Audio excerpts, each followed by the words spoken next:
magupit na bagyong Mario at Habagat, ito naman ang pabigat. Nagmahal ang ilang gulay at isda. Pabala naman ng Department of Trade and Industry, hindi dapat tumaas ang presyo ng mga bilihin sa mga lugar na nasa state of calamity ngayon. Nakatutok si Julius Segovia.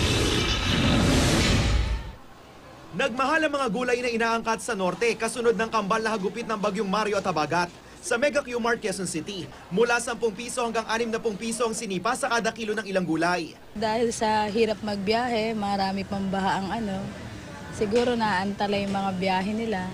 Pati ilang isdang alat kasama ang tamban, hiwas at galunggong. Nagmahal ng hanggang 20 pesos kada kilo. Kunti nga na supply sa amin. Kunti lang. At saka mataas. DTI na ang nagsabi bahagyang tumataas ang presyo ng ilang gulay at isda kasunod ng sama ng panahon. Pero hindi raw dapat tumagal ng 1 linggo ang taas presyo. Kung hindi, malamang may nagaganap ng pang-abuso. Huwag naman po tayo magsamantala sa ating po mga mamimili.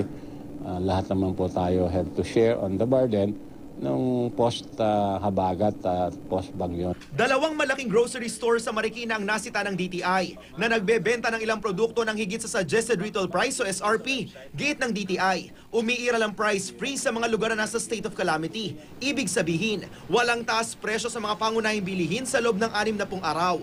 Ang lalabag, maharap sa multang 5,000 piso hanggang 2 milyong piso.